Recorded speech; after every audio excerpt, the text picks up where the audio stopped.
Hi, my name's Jason Soares, and welcome to the Best Bulls Ranch. This is our King Escobar son. Check him out. Today we're gonna go over a bunch of stuff. At the same time, teaching you, valuable knowledge with the Bulldogs and mini Bulldogs. But we're gonna go over puppies, the progressions of puppies, showing a two-week-old puppy, 4-week-old puppy, 7-week-old puppy. You get to see them grow into an actual Bulldog. Soon we're gonna show you a nice little highlight of Escobar, showing what he likes, what he doesn't like, how he is, what kind of dog he is, and then we're gonna show you a lot more in just the day-to-day life of the Best Bulls Ranch. Make sure you stay tuned.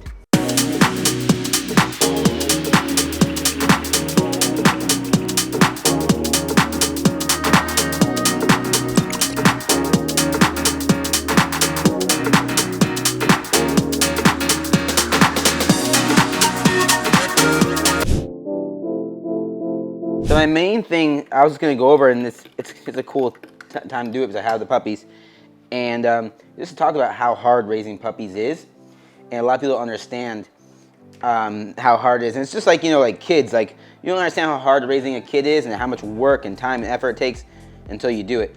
Now, I'm just stimulating the puppy. Now, a lot of people are going to ask, why does the mom not have these puppies? And I'll go over that in a second. I'm stimulating, I'm rubbing the belly, rub the butt, everything. So the reason the mom doesn't have these puppies is Cloud's body rejected them. Cloud stopped producing milk at about 10 days after she had them. And the people are like, well, you can give her stuff. Listen, just like humans, that's good.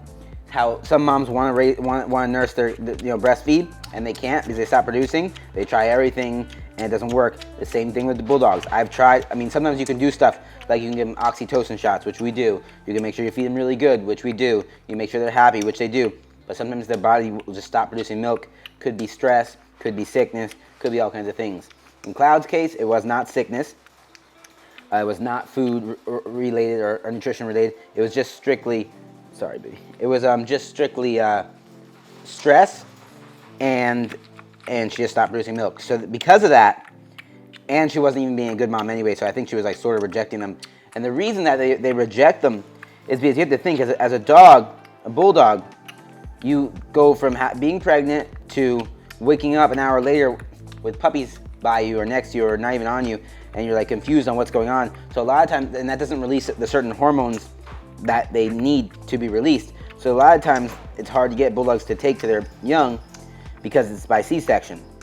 I know some people are like, well, why do you do C-section? Well, it's a lot safer. Just like how it's the 21st century and a lot of humans do C-section. Doesn't mean that we shouldn't have our kids, but we just do C-section, So that being said, they reject the puppies a lot. And the first couple weeks, you don't even keep the puppies with the mom until it's feeding time, because the mom can crush them, can hurt them, all kinds of things can happen. So then 10 days later, Cloud stops, and so I still have to wake up every 2 or 3 hours and put them on mom, make sure mom stays laying down, make sure mom doesn't step on them, all that stuff. Then 10 days later, mom stops producing milk. And you ask me, how do I know she stopped producing milk? Her nipples were there was nothing in her nipples. You could squeeze them, almost nothing would come out. The puppies couldn't get full, and so I had to supplement them. So I'm feeding them goat's milk Espalac. It's a powder you can get on Amazon, and that's why I'm feeding the puppies. And these ones are eating amazing. At this age, they're eating really, really well. Now I'm gonna go over a lot of information because it's just a lot.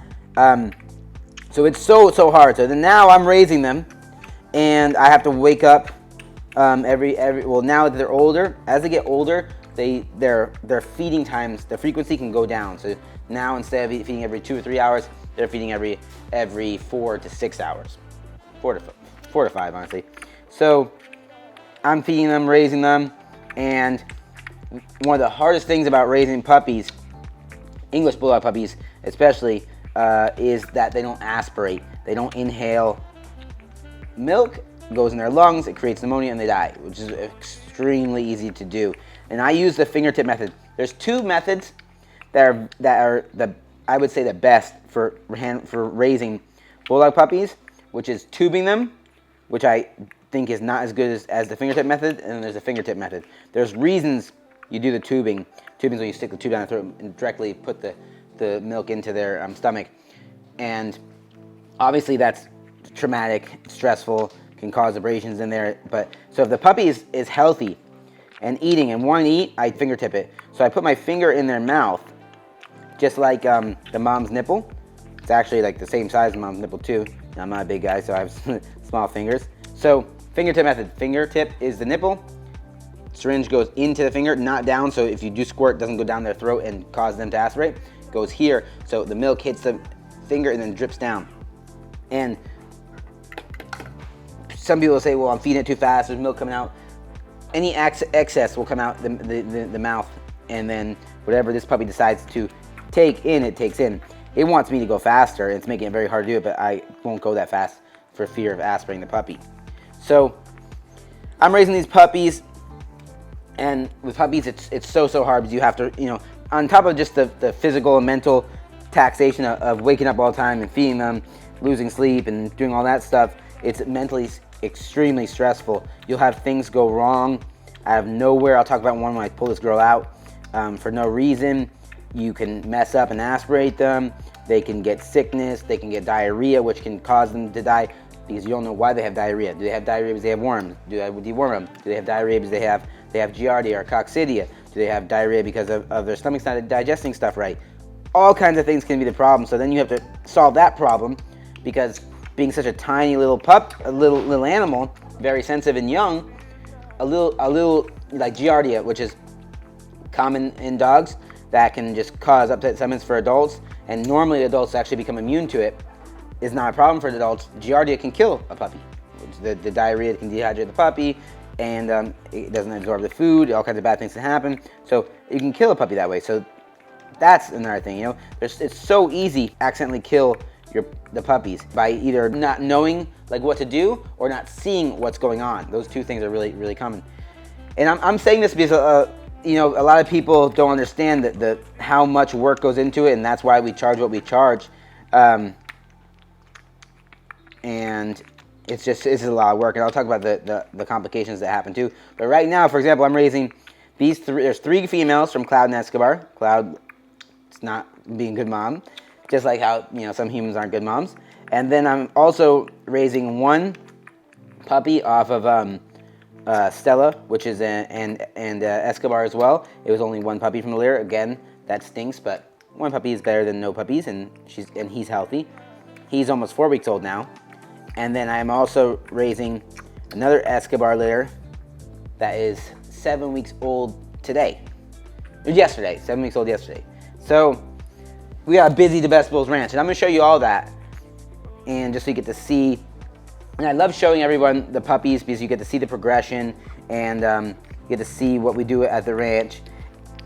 And as you can see too, so another disclaimer I like to brag about. I'm not a big bragger, but this is my house, right? I'm inside my kitchen right now.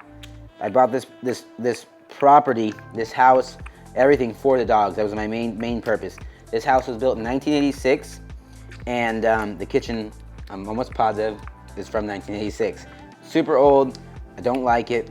Needs redone. Needs updating. Looks ugly. Whatever. Floors need redone. Everything in the house needs a lot of things in the house need redone. And just so you understand, because I know there's a lot of like people that say, "Oh, you just do this for the money," or you like you don't care about your dogs or something. And I know if you've been watching me for a long time, you know that's not true. And you see my stuff, you see what I'm doing, you know it's not true. But it just shows that I'm spending hundreds of thousands of dollars on my facility, because I have it, obviously. I'm spending hundreds of thousands of dollars for my dogs. Stuff that is not necessary. Stuff that's just to make it so my dogs get the best, have the best, and extra. You know, like, and I haven't spent a dime on the house. I have not done the kitchen. The kitchen needs a lot of work, but instead of doing the kitchen, I got, you know, custom-made doors for the dogs' pens, you know, and all that stuff. So I just want you to keep that in mind before you bash me on how much I care about my dogs and how devoted I am.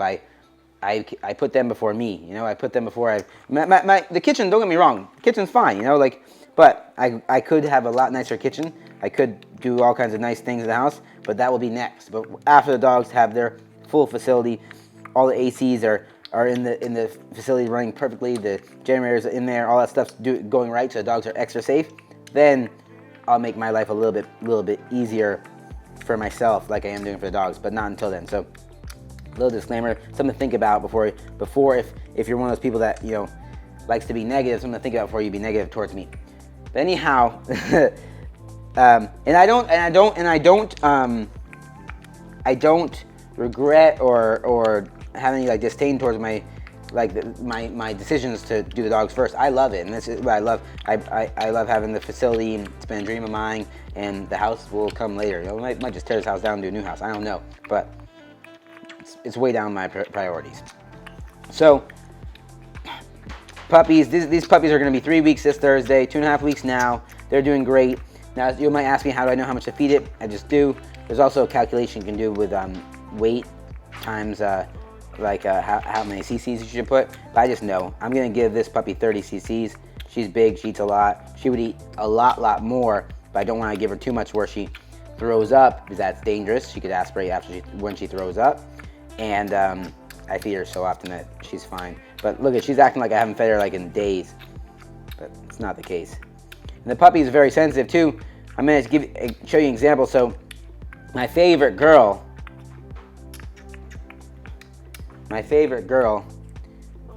yes, 2 days ago was doing amazing, right? They're all doing amazing. Look at this stomach. Fat little girl. My favorite girl was doing amazing.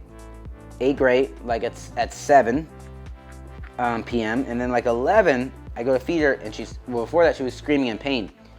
And I go to feed her, and I'm like, what's the matter? And she was screaming a little bit when I picked her up in pain. This is her. This is my baby. I love you. This is like a little mini Escobar. It looks like Escobar to me.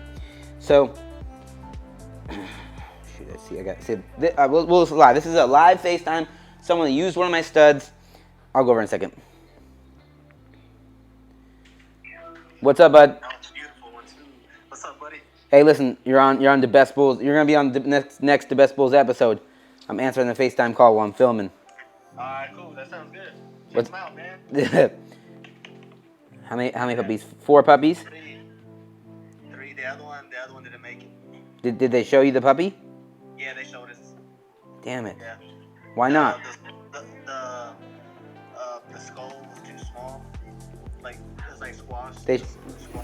They showed you the puppy that was dead. The puppy's dead. Yeah, it was dead. Yeah, they showed it to us. Okay. Yes, they look really good. That blue one looks amazing on the right. That's the girl. This one right here, right? Which one? Point to it. No, the other one. Oh, this one. That's a boy? Yeah, these 2 right here are boys. This is the girl. Yeah, it looks like a boy. He looks huge, like super big head. Yeah. So how's the mom? She's good, man. She's real good. She's good right now.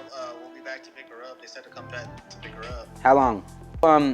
I would go. I mean, I would, if it was me and my dog, I would go there and see her. It's gonna make her feel better seeing you.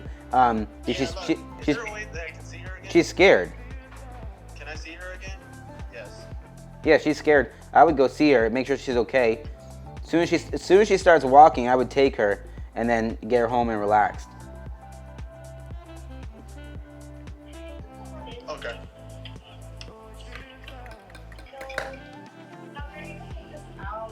That's her right there. Hey, mama. Yeah, she's fine now. Yeah, just get her out. The sooner she starts walking, the more it's gonna circulate the blood, which is gonna get that stuff out of her. So she needs to walk.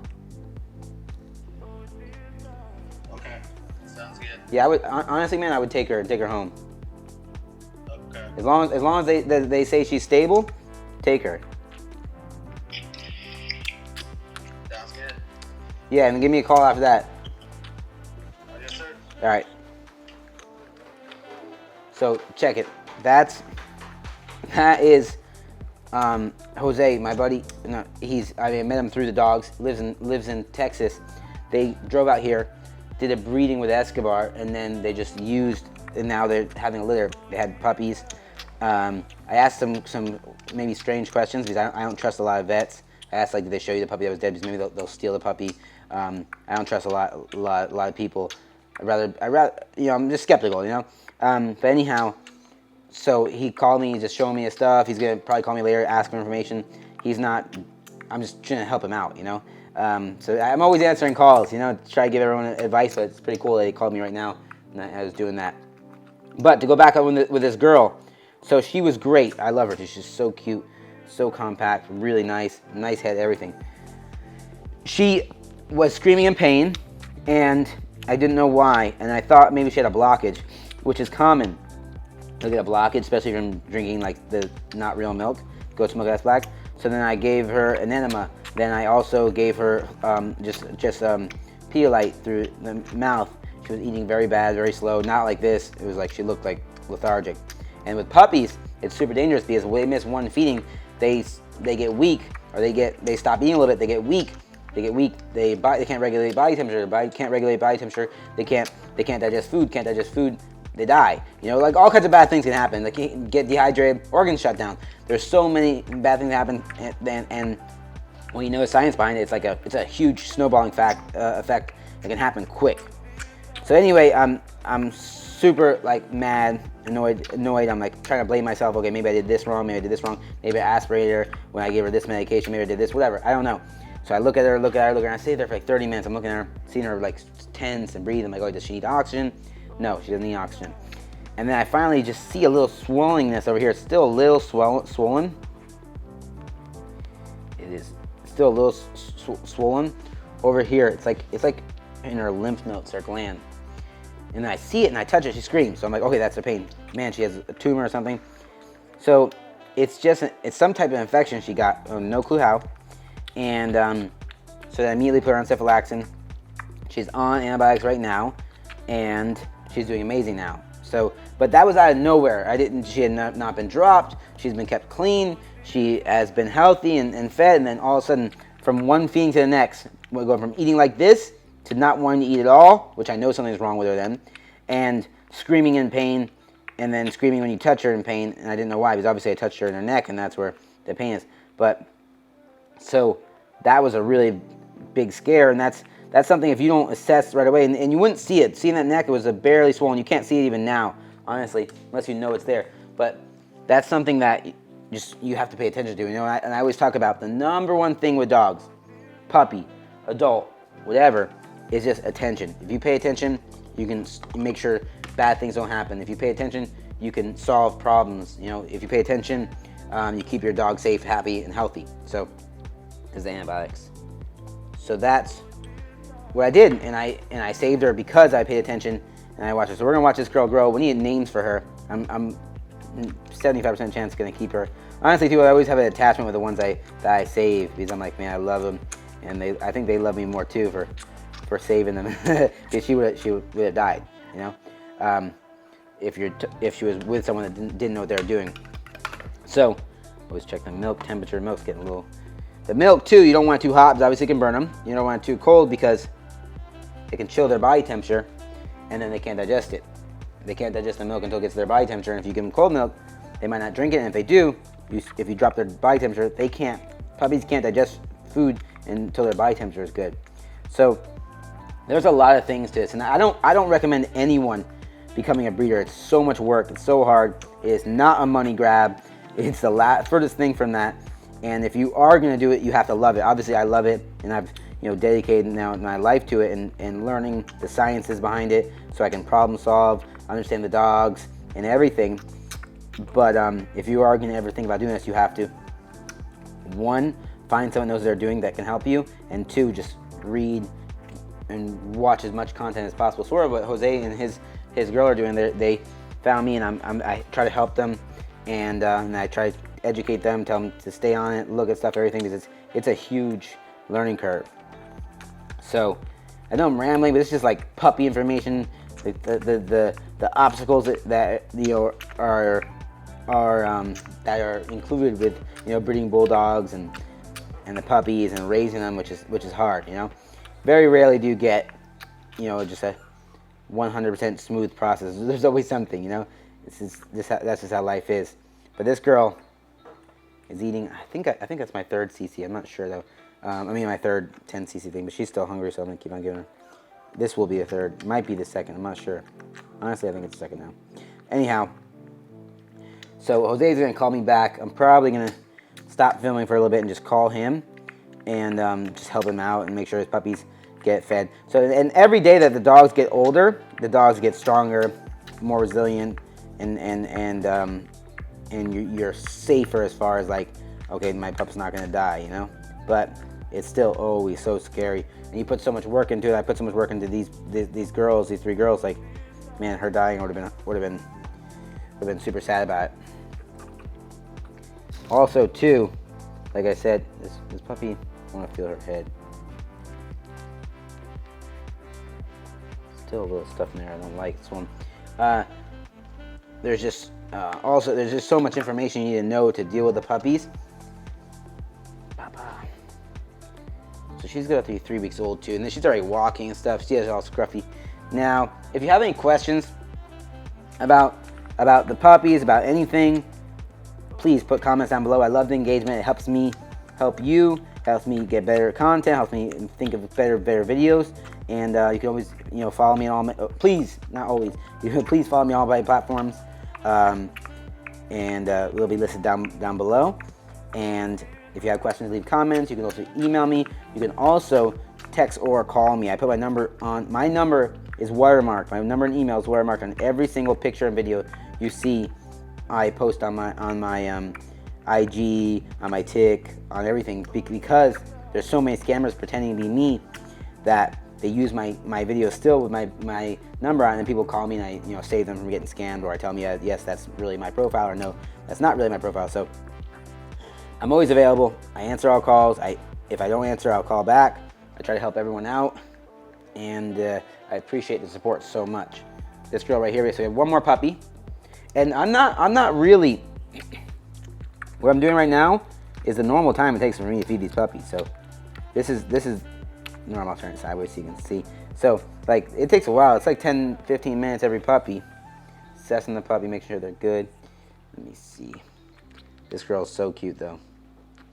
And you know what's funny too is to the naked eye, or someone that's not really in this long, they look at 3 puppies like, oh, they look the same, maybe just different color pattern or whatever. But I can tell big differences on the puppies, because like I always say too, when you're dealing with a puppy and you want to get a puppy, it's the small things that make a big difference later. You have to look at this microfiber towel. It's small details that are going to make a big difference later. Look, I'm so old school. Whatever. I don't even have a microwave. I heat my stuff up in hot water. And we don't have a microwave because we just never got one. And it's also like there's a lot of health things against it, so we don't do it. So it takes a little longer to heat up milk and do all things, but I get it done. This girl is done. Clean her face up, and we'll do the last girl. Then we have to do the boy, and then we're done for 4 hours. Get to work on the dogs. So with puppies, when you get educated at this, or not educated, when you get good at it, you can see big differences. Tiny little things make big differences later, because obviously it's small. So like if it looks like it has a little bit of a long back, when it gets older, that'll be amplified. If it looks like it has a huge head, when it gets older, it'll be amplified. So you want to look at the little things. And even with the dogs, like, not to brag, but I think Escobar is one of the best looking mini bulldogs in the world. And that being said, he's not that much different than a regular English bulldog, like as far as looks go. Like there's dogs that they only look a little bit different than him, but that little difference, those 10 little things that Escobar has different, make a huge difference in the overall look. And the same thing goes with the puppies. By the way, this towel was clean before I used it. Now it's dirty. We switch towels out every time. So like there's so much that goes behind this. It's funny when you think about it. It's like I have to get a new towel every time I feed my puppies. I have to change their towel out in their bin every time. So it's like the laundry and everything that goes into this is just so much. It really is. The amount of work that goes into puppies is crazy. That's why I don't recommend anyone doing this unless you love it, because if you don't love it, you will probably cut corners and end up failing, or cut corners, and the only people that suffer for that are the dogs. If I cut corners because I don't care about this dog that much, and I don't give them new towels and clean stuff, they could get sick, they could get infections, they could get hurt, all kinds of stuff. So it's so important to do everything right for yourself, but more importantly for the dogs, the puppies, everything. So anyway, little differences make a big difference, and that's the same in everything. Like if you talk about like sports cars, you know, like we're talking about in racing, it's a tenth of a second is a big difference. With a puppy, like a half, a quarter, eighth of an inch makes a big difference in like the overall look of the dog, the leg structure, everything. Also makes a big difference in the functionality of the dog as far as the breathing and everything goes.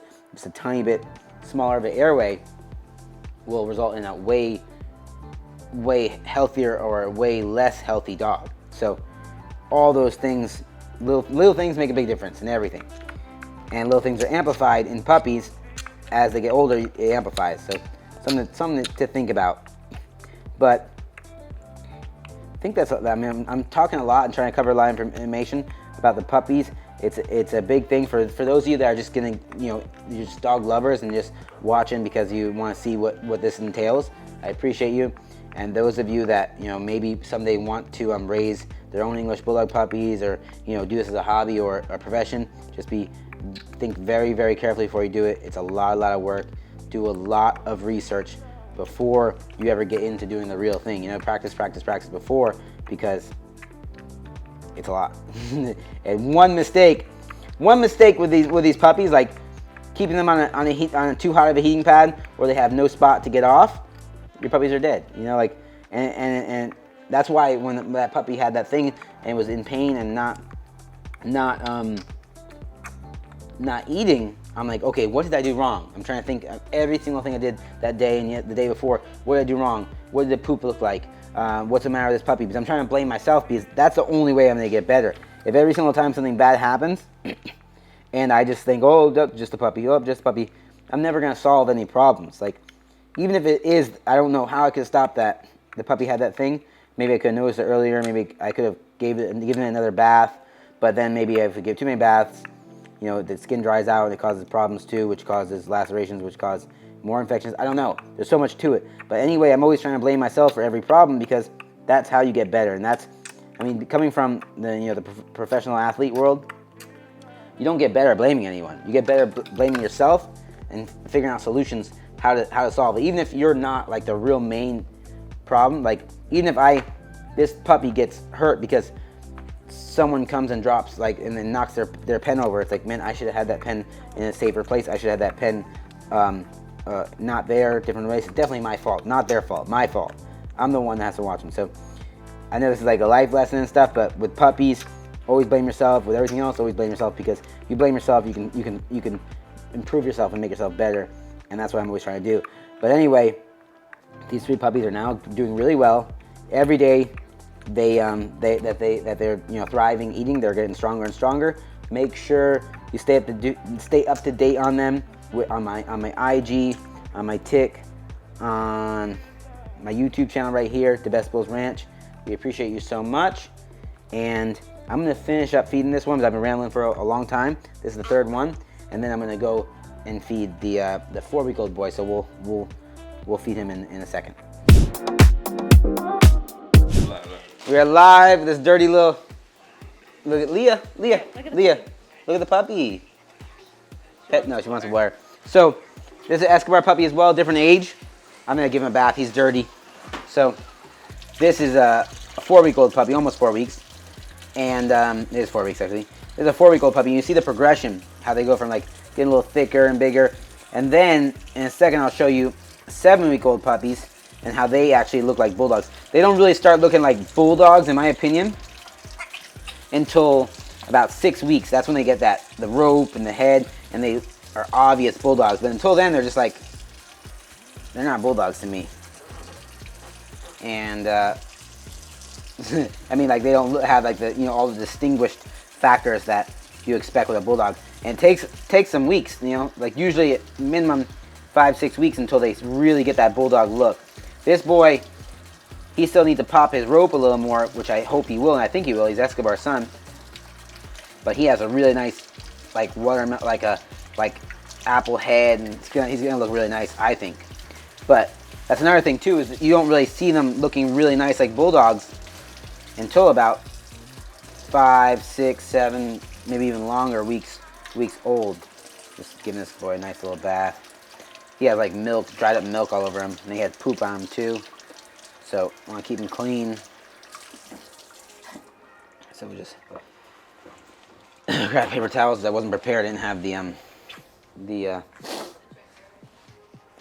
the what's it called out towel out, so I wasn't expecting to clean him. But so dry him off, and I'm gonna blow dry him, and then I'm gonna feed him. So this is what a little bit older than 4 weeks looks like. It's Fawn, Escobar son, bred to another one of our females that we produced. Her name's Stella. She'll actually be coming to the facility tomorrow. She's at a co-owner's house, or one of my little partner's houses. You have so many litters, you know, they take a lot of time and a lot of attention. If you can get someone that's really good, it'll help you. But like I said, I usually raise all my litters because it's either me or my mom or this one other person, because it's very hard and I don't trust many people, and I'm very OCD with my litters. But so this little boy is cute. We're gonna see how he develops too, and if he looks good in a couple of weeks. I think he's going to. He has a really nice back and a really nice head. His face hasn't developed where he hasn't had the rope and stuff yet, so he needs to get that. So I'm gonna blow dry him. Look at my high-tech blow dryer here, and I'm gonna put it. When I blow dry my puppies, something I always do too is I always keep my hand on them. And the reason I do that is because when you're blow drying, it can get really hot, and so I keep the hand on. I keep the hand on because that way I can feel always the temperature air that they're getting on my hand, and I know, okay, it needs to be not as hot or whatever. Come on, buddy. He's just really hungry. These puppies only eat, poop, pee, and sleep at this age, so he's just like, why am I getting a bath?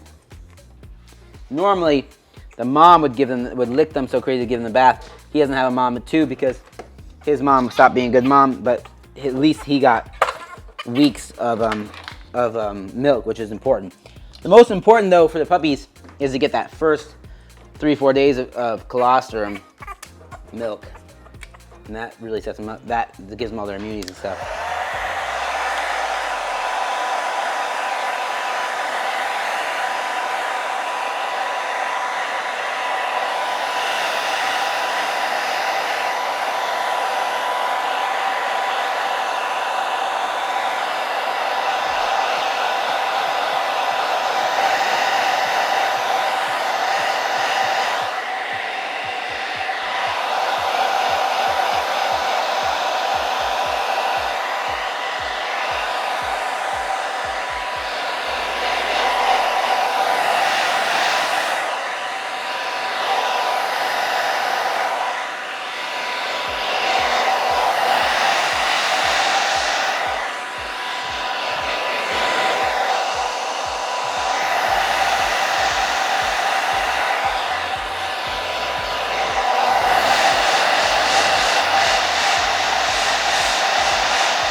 So that's that.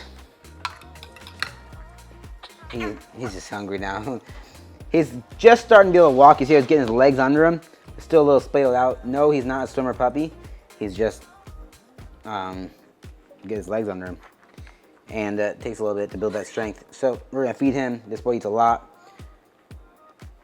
and let's see.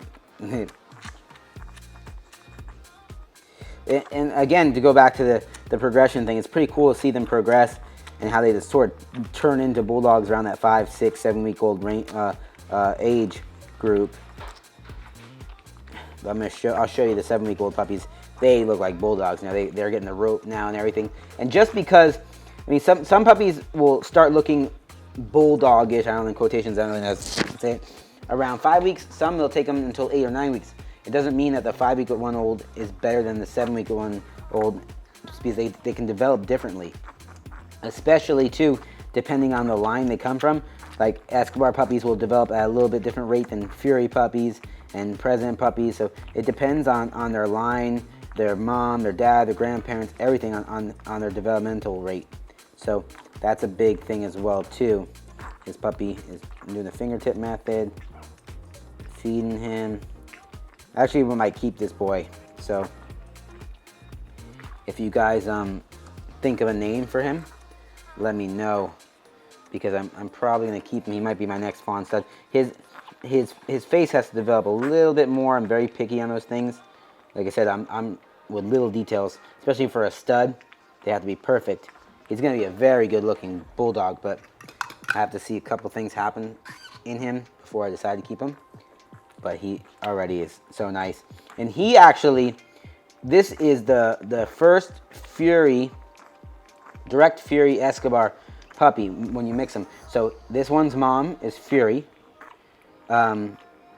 This one's mom is produced by Fury, and this one's dad is Escobar. So it's Escobar bred to a Fury daughter. So it's Fury Escobar on both sides of the top of the pedigree, which is really cool. And that's why I expect big things from this boy. Like, he doesn't even look as good as some puppies this age that I've seen. And I've seen those puppies not turn out good. Not turn out good, but not turn out like as amazing. And then I've seen puppies that don't look, you know, amazing at this age and then turn out amazing. And I'm being very critical too. Like, all those puppies I'm talking about looked really good, but I'm talking about little details, especially for me wanting to, you know, a stud and stuff like that has to be perfect. As far as a dog goes, this should be a super functional, healthy, amazing looking boy with a great temperament just based off who his parents are. So that's something I'm super proud of. But we'll definitely keep you posted on that. Definitely stay tuned. Follow me on all platforms, and let's watch how this little boy develops. In the next 4 weeks, we should really have a good clue on what he's gonna look like. And now he's all clean. I'll get some pictures with him. Boy's looking cute. And then I like his stance already. Do you see his stance?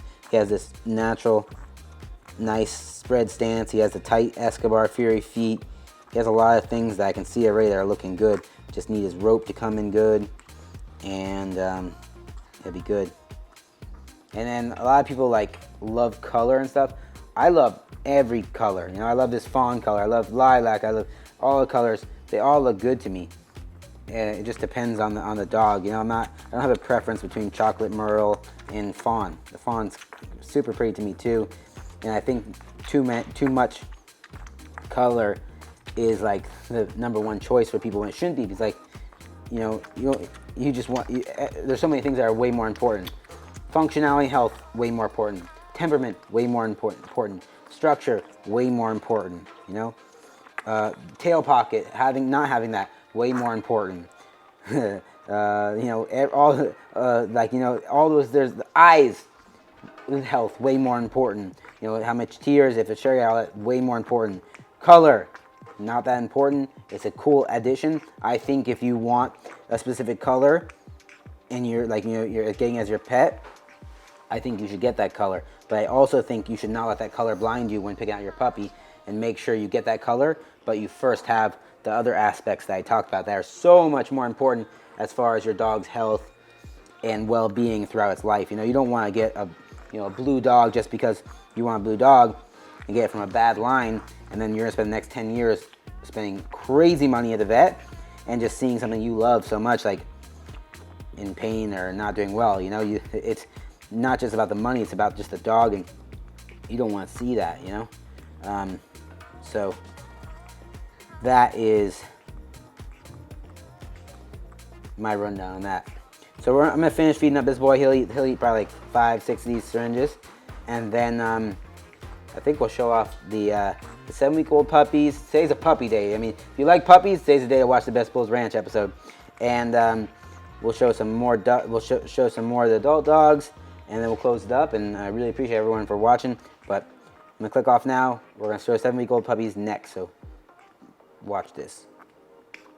We're gonna feed the 7-week-old puppies. Now, I recently changed my 7-week-old puppy formula to feed them because of some problems. So what happens with the younger Bulldog puppies is they have a tendency to knuckle. I actually don't know the scientific word for it. So they walk and their ankle bows out. Now the reason that happens is too much protein, which causes an imbalance in the muscle and tendon growth, which makes it so they'll buckle. So you want to give them a low protein diet. Actually, like, goes against my feeding regimen, because my Bulldogs are fed such high quality food, high quality everything. And with the puppies, I give them this. This is pretty bad food, okay? This is the chicken flavored dog chow by Purina. It's bad dog food. I would never give it to my adults, and it probably cause outbreaks. But with the puppies, it works, and I've seen a couple puppies already that had the tendency to knuckle. You give it this, it stops them. So as a precaution, for the first couple of months, I only give, after they get off the milk, I give them just the Purina dog chow here. So I make a little formula. This is what I do. So I give them just the Purina dog chow, because I don't want that protein deficiency. When I give them too high a protein, they get that deficiency and it causes them to knuckle. And I mix it with just a little bit of milk. And the only reason I do the milk powder is just for flavor. I just want them to eat it good. And another reason I do it too is because with these puppies, I have to give them their medication, and this medication sucks. So this is a dewormer with fenbendazole. So the puppies have a little bit of loose stool, so I'm giving them a dewormer at 7 weeks, and I'm also giving them the fenbendazole, which if they do have giardia, which is very common, even though my adults have perfect stool and everything, the adults can still carry giardia, which can give it to the puppies, and puppies don't have the strong immune system, so they show it. So the loose stool could be slight worms or giardia, and that's why I'm gonna give them fenbendazole and the dewormer, which takes care of everything. But this stuff tastes horrible, so to make them eat it, I'll put some milk in there, and it's 0.2 milliliters per pound. So I have in there, right now I have 5 in there. They each weigh about, it's about, I just do the math off the top of my head, just trust me. It's about 6 mLs of this stuff, which is right there. And now we're good. Yeah, if you try to give them this fenbendazole safeguard in their mouth, they go crazy. So I don't do that. So I do that. I use filtered water. So I have a reverse osmosis machine, and I have well water. So all this water is reverse osmosis. So this is like better than your bottled water. Just saying, because I wouldn't just give them any faucet water. But since I run off a well, which is natural spring water, and everything that comes out of this faucet is through my reverse osmosis machine. It's a very high-end filter machine. This is very good drinking water. So it's warm water. I mix that.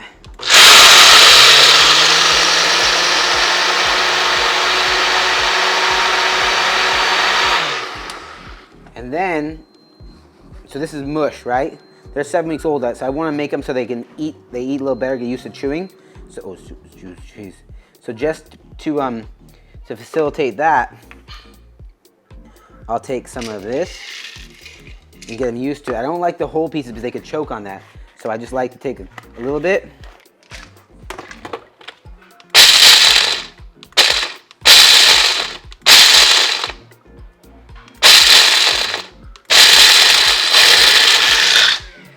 There we go. I make sure they're not, yeah, that's perfect. And this will get them chewing. And whenever you're giving them pieces to chew at first, I always recommend monitoring your puppies and watching them, just in case they do choke. You're there. So would never feed them when you first get them. Look at this little pieces. When you first start getting them on to chewing their food, always watch them. So we're gonna watch them the whole time. So this is their food right here. Very simple. We're gonna take it to the puppies. So, like I said, don't ever feed your puppies the first time. Give them hard, solid foods without watching them. So I give them this. It's a nice little circle bowl. Now I'm gonna explain what I have going on here. So this baby don't. These are Escobar puppies. Come here, baby. Grandma's skin doesn't hurt her. Look, he's getting confused. Help him just to make sure these ones don't hog all the food. So they eat really well. Now, one thing to always make sure that they're gonna see this is I use the food to see how well they're feeling. If I saw these puppies, if I saw one of them not want to eat, I would immediately think something's the matter, and I would now start assessing that puppy. Also important to keep the bottom clean so you can see the poop. Because if the poop's loose or bloody or anything, it's a problem. Come on, buddy.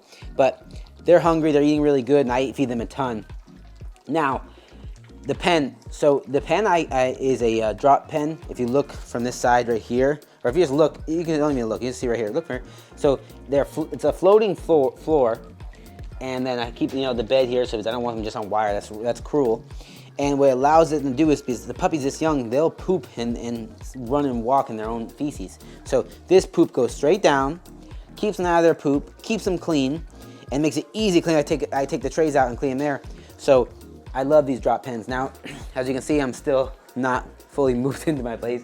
We have, the dog facility gets way more attention than the house, but this is our little makeshift puppy facility area here. We have we'll get it better as we finish the facility. But as you can see, the puppy's doing well. Always keep a fresh cloth in there to lay on, because if you're gonna keep your dogs on a grate for any reason, I strongly recommend, and I think it's only fair, to make sure the puppies have a nice soft area to go and sleep and lay down. So they do. And then so they eat this, and I'll give them water too after they're done with this. I'll start putting water in the dish so they get used to just being a normal dog where they're eating regular food and water. So I'm thickening up the dog food and putting little pieces of actual dog food for them to chew in there as they get older and older and get closer to 8 weeks, so that when they go 8 weeks to their new home, they're ready to go. So these puppies are looking super good too. Look at this little girl, King Escobar daughter. Looks really nice, right, baby? So, and also too, if you're interested, I know. So my buddy, he owns Big Bone Bulldogs. He has these pens on his website. You can go get them there. But I really like these pens, and even for a younger puppy, if you want to train them in this at first, it works really well too. But when you have 1-2 puppies, it's not a big deal. But when you have 5 or 6, I mean, they're just gonna pee and poop and then run all in it. So this makes it so much easier to keep them clean. And these puppies are 7 weeks old now. You see the structure is really nice. Like I'll show. They're still eating, so I don't want to bother them. I love this girl right here though. The rope, the Escobar rope, the Escobar bone. This boy right here. Come here, boy. This boy. You're so cute. But they're all really nice. See? So this is why you watch them, because... So I'm watching... No, it's just I feel like she's being light on her back left leg, but maybe she's not. So important to watch them, and they're eating good. The only reason these ones aren't eating now is because I'm here and they're getting flustered by me. But they're all eating good. They all have full bellies. No one looks lethargic. Everyone's moving well. This is very, very good. All good news. 7-week-old puppies. Make sure you stay tuned. Keep on watching episodes. Watch us on all the other channels. Click to follow them down below, because we're always posting the puppies and showing their progress. They mature so fast. Also, a little thing too is we put this like a shower curtain thing here, because they do pee and poop outside the pen, so it makes it so it's easier to clean up. But soon we'll have the puppy stalls done down at the facility, and we'll keep them there probably. But this is for puppies. Works really well. And on to the next thing. So today we had Mac Bulldogs fly in. He flew in from Georgia, and then came out. It's what he likes to do. He's actually we have dealt with him before, and he's a really nice guy. And he likes just to come, likes to see the pull of the stud, and then he brings it back himself. It's just what he likes to do. So he flew in, came to the facility. We did the pull. Everything went well. I'm hoping that goes well for him. It's called Mac Bulldogs in Georgia. Give him a follow. Really nice guy. And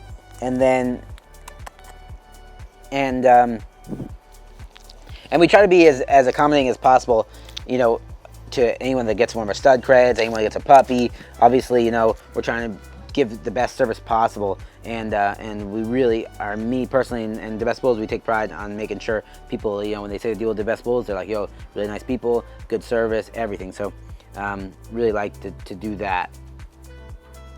We also today have a family coming. I call them the Royals. That's what they are on TikTok and everything. And they're coming. They're locals. They live somewhere by Orlando, and they're gonna come check out an Escobar female. Probably pick out a female to take as well too. They're gonna come check it out here at the ranch. So we have a busy day on top of doing puppy life, people coming, taking care of the dogs, cleaning the dogs, doing all that stuff. It's just it's a grind, but Best Bulls life is the best life. Boom, good. What's up, boy? So the King Escobar profile. King Escobar is our most famous mini English Bulldog stud. He's a true mini English Bulldog. He's 12.5 inches tall, crazy thick. We like to brag that he's probably the thickest mini Bulldog in the world. His wrists and his bone are crazy, thicker than my wrists. And you don't really appreciate him until you see him in person. He is way smaller and way thicker in person. He looks bigger in video and in picture because he's so thick. It makes him look like he's a 100-pound dog, but he's really short and compact. And then you honestly don't even really understand how thick he is until you see him in person. But that being said, Escobar, on top of being, an amazing stud, producing a gorgeous mini English Bulldog puppies and micro English Bulldog puppies, he's, my pet, and I love him so much. He's a super nice boy. He is very, very calm. Probably our calmest Bulldog that we have, as far as there's just zero aggression in Escobar. If a dog tries to attack him, he literally will turn and run the other way. He's very calm. He wants no quarrels with anyone. He doesn't try to pick fights with anybody. He's just very nice. He's like a little goofy and, just walks around. He will run too, run and jump. He's very functional, but at the same time, Escobar is just a very calm, chill dog that is, the stereotypical Bulldog where he's lazy and just wants to follow you around and just be next to you, but at the same time can still run, can still jump, and do all those things. Now, Escobar's favorite thing would probably be little kids. He loves little kids. My daughter, he goes crazy. Honestly, he gets so excited that he jumps on her too much. That's his only flaw right there.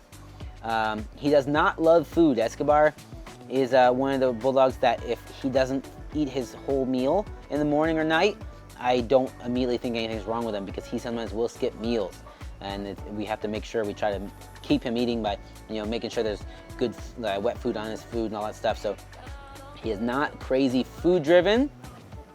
Now, some of the physical characteristics that we love about Escobar is we love his straight, short back.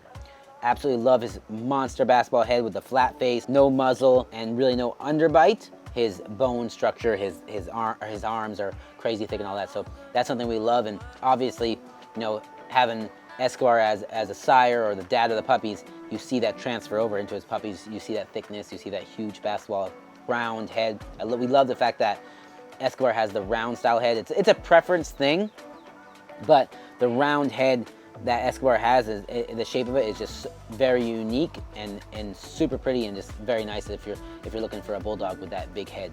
All in all, Escobar is a super loving, super sweet boy. I couldn't ask for a better Bulldog as far as temperament goes, and especially as structure goes. And if you like thick, you like small, you like compact Bulldogs, you can't get better than Escobar, period, bar none. Me and this King Escobar son really appreciate you for following us, watching us, and staying tuned to the Best Bulls Ranch episode. Make sure you like, subscribe, check out everything down below. We have all the other platforms. Subscribe to them as well too, and let me know what you think about the video in the comments. If you have any suggestions, anything of that nature, we appreciate all the feedback. I appreciate you, and make sure you stay tuned for our next episode and all the other information and content we have coming out on all our platforms.